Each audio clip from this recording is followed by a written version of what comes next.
I think I speak for most of us when I say that while playing video games, we're only really focused on enjoying the experience.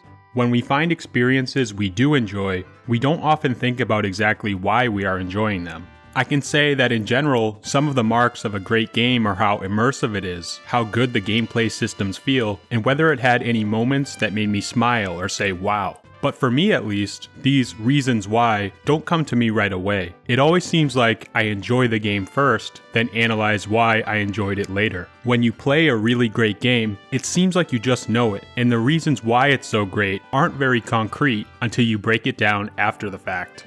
Over multiple decades of video games, one company in particular has been consistently delivering these kinds of experiences to players: Nintendo. Many of us look forward to each and every new Mario or Zelda game because we know from the series' previous track record that it's going to be a high-quality experience that we'll enjoy. I think a lot of us can call back to certain Nintendo games that we have fond memories of. Games that were defining experiences for us when it comes to our relationship with the medium. But how easy is it for you to say why you liked these games? I'm willing to bet that that's a little bit more difficult. It sounds obvious, but I think if there's one overarching reason as to why we enjoy the games that we do, it's because we had a good experience while playing.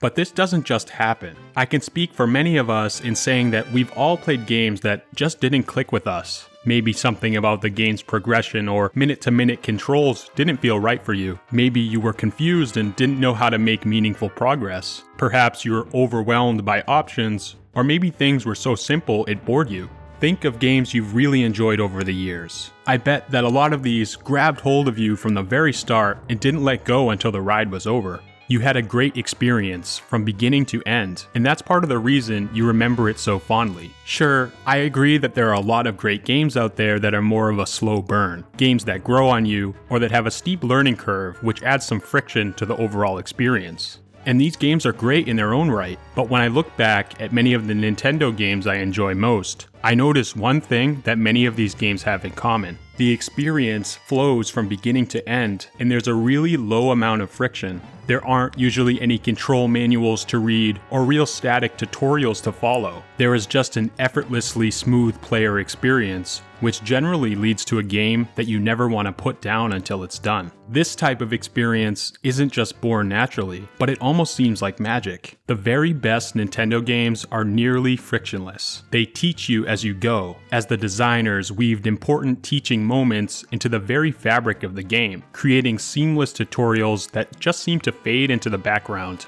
These moments, most players like you and I hardly notice without examining the game very closely. Though these moments can seem like magic, in reality, they're not. Rather, these moments are almost all born out of heavy testing and calculated design decisions, painstakingly mulled over by Nintendo's design teams. As a company, Nintendo has been creating experiences like this from the very beginning, and this first example of Nintendo teaching through design is almost cliche at this point, but I'd be remiss if I did not mention the opening seconds of World 1-1 from the original Super Mario Bros. As soon as you begin World 1-1, most players figure out that you have to move to the right, status quo for a 2D side-scrolling platformer. Once you move far enough to the right, you'll encounter the first enemy Goomba coming at you. Naturally, if you don't know the controls yet, you won't know how to jump, so the Goomba will inevitably hit you and you'll die. You can't get by this Goomba without catching some air, so once you experiment with the controls and figure out jumping, you can then clear the Goomba, and clever players will even know to jump on top of the Goomba to kill it. Now, I think the next section of the stage is so clever. You'll notice these blocks above your head. You just learned to jump since you bypassed the Goomba, so the natural inclination is to then jump to hit these blocks and see what happens.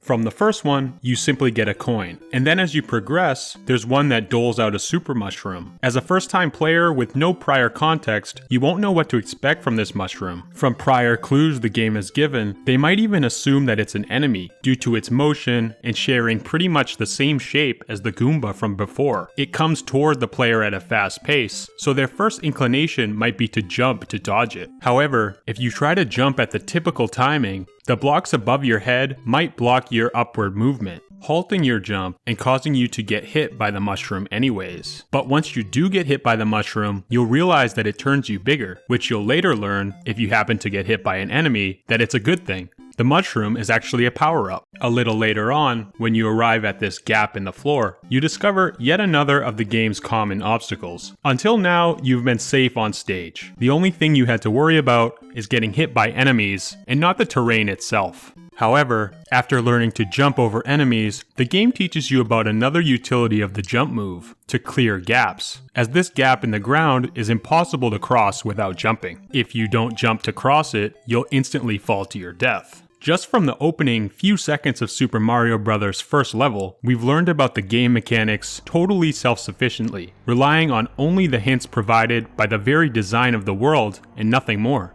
Without a single piece of dialogue or break in immersion, the game teaches you about the three main utilities of jumping in Super Mario Bros. Jumping to dodge or defeat enemies, which applies to all enemies going forward, jumping to hit blocks, which are present in every stage going forward, and jumping to clear gaps and navigate the world, which becomes increasingly more important as the levels progress. While this is a classic example which has been analyzed countless times, the lesson it provides is timeless and stands as a strong, excellent example of this key piece of Nintendo's design philosophy.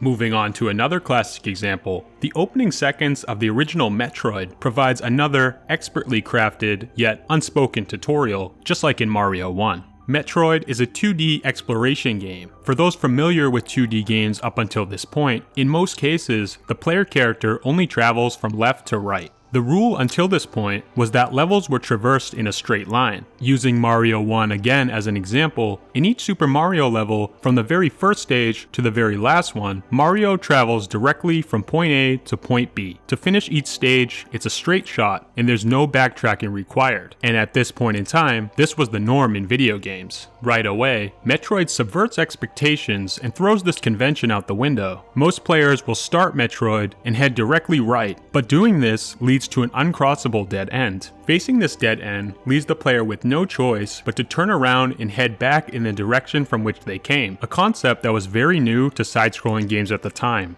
By turning around, the player finds that they can travel past the opening spawn point, leading them to discover the Morph Ball power-up that was hidden away to their left. With this power-up in tow, the player can then fit through the small gap to the right, which was previously blocking their progress. Just like how the opening seconds of the game elegantly introduce key concepts in Mario 1, the same thing happens in Metroid, as the game immediately introduces two key concepts: open exploration, as well as item gating, or in other words, the need for certain power-ups to cross certain barriers and obstacles in the game world.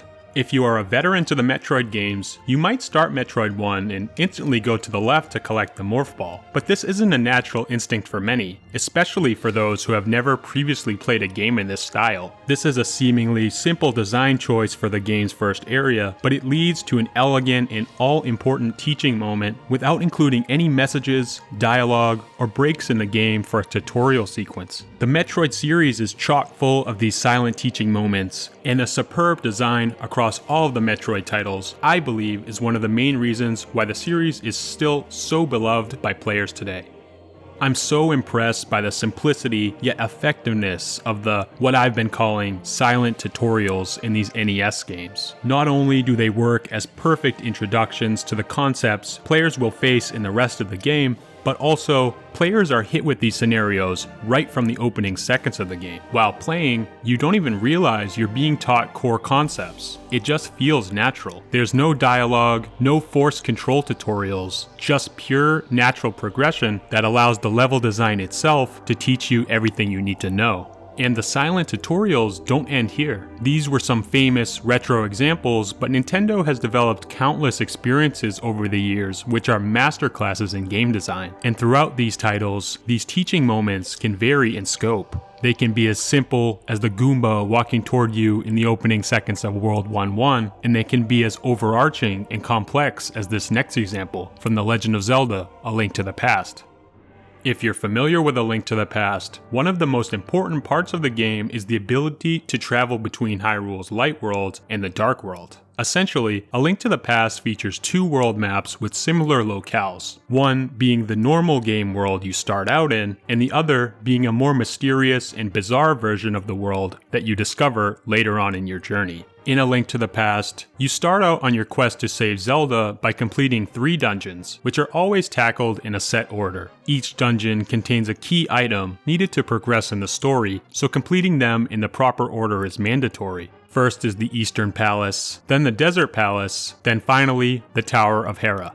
What you might not know is this rigid order of dungeons serves a greater purpose than simply being a story progression tool. But how? Simply completing 3 dungeons seems pretty standard for a Zelda game. At first glance, it's easy to miss why sectioning the game off to these 3 specific dungeons is important. However, when analyzing the effect of these 3 tutorial dungeons, it's clear that there's a greater purpose to their design. It's not so much what the dungeons themselves present, rather, it's where they are located on the map that's so important. Let's take a look at the world map. As you can see, the Eastern Palace lies within the cliffs to the right of the castle. The Desert Palace forces you to trek through the southern desert to find it, and to reach the Tower of Hera, you need to be able to climb to the top of Death Mountain to the north. Due to the spread out nature of these dungeons, the player needs to trek all over the map early on in the game to reach them. During this process, we become very familiar with the light world before the dark world even becomes an option.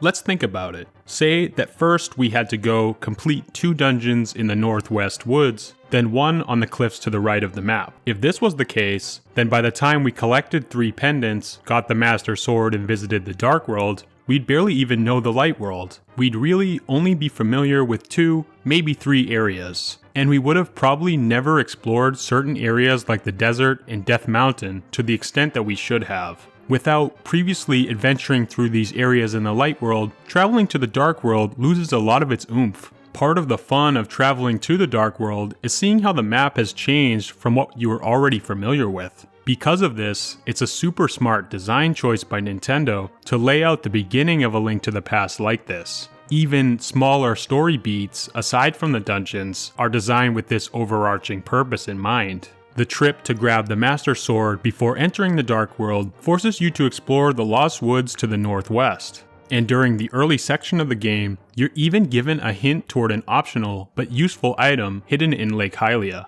Even this, if you feel up for the challenge, might coerce you into exploring the lake, the one remaining area of the light world you did not yet travel to early in your quest.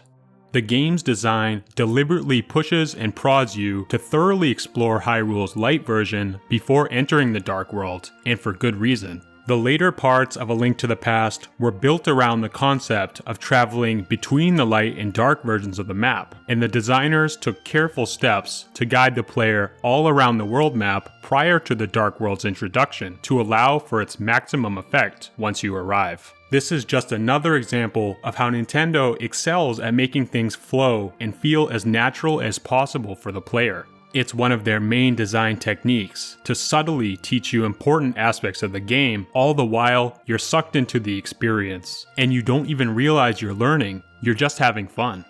In the recent book about the professional life of Nintendo's late president Satoru Iwata, the theme of catering to the player is reiterated again and again. One of my favorite parts of the book is when Iwata describes how his dear friend and legendary Nintendo game designer Shigeru Miyamoto designs games. He talks about one of Miyamoto's methods for uncovering and fixing design mistakes. He says, "By snatching up some person in the company who has never touched the game, he pulls them from their desk without explanation, hands them a controller, and says, 'Alright, play.'"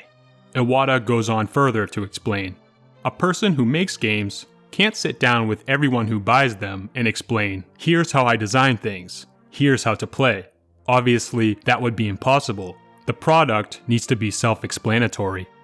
I think this quote embodies their design philosophy perfectly, and all of the examples mentioned are different illustrations of it. One of the main focuses of Nintendo designers is to put themselves in the shoes of the players, all players, even beginners and non-traditional ones. And over time, as games evolved and became even more mainstream, this philosophy became more important than ever. Looking back at Nintendo's catalog, there are a number of games that really appeal to non-traditional players, such as Wii Sports, Nintendogs, and Brain Age, just to name a few. Their philosophy meant that connecting with this emerging market of players was a game design challenge Nintendo stood ready to take on, instead of alienating this group. Nintendo always seemed to have designed games with player experience at the forefront, but at this point, they needed to take it up a notch. One of their most popular game series that marks this shift, and even to this day draws in a wide audience of both hardcore players and less experienced ones, is Animal Crossing. This is for a variety of reasons. Its cuteness and casual, relaxed nature play a big role, but Animal Crossing, especially the earlier titles, really did some important work to help bridge non-gamers into the world of Nintendo and video games as a whole. Animal Crossing for Nintendo GameCube is a title that drew in many first-time gamers, and because of this, necessary features, like a save system for example, might have confused people who were new to video games at the time. Things like a save system might have been commonplace to those who were already invested in video games at this point, but for new players looking to get into Animal Crossing, it could be a confusing and at times frustrating concept. Nintendo realized this and found a method to introduce the necessary save function in an interesting and ingenious way, by creating a character whose sole function is to yell at you when you reset the console without saving the game. What a concept! Now, unlike our previous examples of Nintendo silently teaching us important game concepts, I wouldn't say Mr. Rossetti explains the concept of saving the game in a non-intrusive way. On the contrary, Mr. Rossetti is rather intrusive. But the mole's angry and aggressive nature really does work to hammer home the importance of saving your progress. Mr. Rossetti helps to present a concept that might be foreign to a non-traditional gamer in a funny, memorable, and digestible way. Having to sit through Mr. Rossetti's furious diatribes each time you forget to save is an amazingly effective way to instill the habit in players, and it's quite a lot better than the alternative, a new player losing all of their progress and not knowing why. Nintendo's implementation of Mr. Rossetti in Animal Crossing is a creative way to address a problem that was likely plaguing many players during testing. Rather than devising a smooth solution to the problem through design, which Nintendo typically likes to do, instead they went the complete opposite direction and created a screaming, abrasive, fourth wall breaking character to cause so much friction that the player would then do everything in their power to avoid running into him again. The function of Mr. Rossetti in Animal Crossing is a bit of unexpected genius, and I feel as if it doesn't get talked about enough. With the introduction of this character, Nintendo was able to instill a saving habit in less experienced players without breaking the immersion of the virtual life Animal Crossing is designed to bring, and in the process added even more charm and personality to a game that was already bursting with life. Mr. Rossetti isn't the only time Nintendo has created a character solely to introduce an important game function either. See, in many cases, game design issues are resolved by ripping things apart and reworking the design. This is hard design work that often involves scrapping previous game systems and thinking about parts of the game with a fresh perspective. But this isn't always the case. On some occasions, a concept is so external from the game world that a tutorial is needed for the player base to wrap their heads around it. This has been true at several points throughout video game history, and was especially true during the dawn of 3D gaming and the Nintendo 64 console in particular. Its main launch title, and one of the most highly revered games of all time, Super Mario 64 was the first big 3D platforming game to feature camera controls. Nintendo knew how big of a deal this was, and at the same time, how the new system could confuse players, as the player having camera control was something pretty much unheard of up until this point. But still, Nintendo didn't want to bore you with dry dialogue or a control menu. In this case, they developed a particularly clever way to introduce players to the important new concept of camera control without breaking the game flow. It was during the opening moments of Super Mario 64 when they introduced the now iconic camera-holding Lakitu to reinforce the point that you do have control of the camera. This character served as a visual reminder that in this game, Mario was being filmed, a concept which helped players to understand the idea that they could use camera controls to get a better view of the world around them. Again, something that was previously unheard of. This was a radical concept at the time, and something that could have gone over many players' heads. But the addition of Lakitu was a device that helped soften the blow that often comes with big innovation in video games. And Nintendo are the best designers when it comes to this sort of thing. They are masters of both design and innovation, and setting the standard for how new ideas are introduced in the industry. Creating characters like Lakitu and Mr. Rossetti to serve a particular teaching function within their games is yet another way they teach through the craft of their games, rather than succumbing to the clumsiness that comes from deliberate, disconnected instruction and tutorials. Looking back at the best experiences I've had with Nintendo games throughout my life, from their earliest games all the way to their most recent titles, the same player-first design philosophy shines through. This type of game design isn't exclusively a Nintendo thing. Of course not. Many games from other companies excel at teaching by design and reach great heights with fantastic experiences across many genres and platforms. However, no one has been doing it longer and in consistently more new and fresh ways than Nintendo. It is one of the main reasons why they have been churning out fantastic experiences year after year for as long as I can remember. And despite a steady stream of innovation in game design, direction, and control, even from the earliest days, it has always remained the same for Nintendo, keeping the player first. And for that, we as players are grateful. And as games continue to evolve, Nintendo continues to push forward with the same philosophy. As Satoru Iwata said, "It makes me really happy when people enjoy my work. This could mean gamers, or maybe friends, or maybe the companies we work with. But what interests me is helping people to enjoy themselves. Seeing the people around me looking pleased is what keeps me going."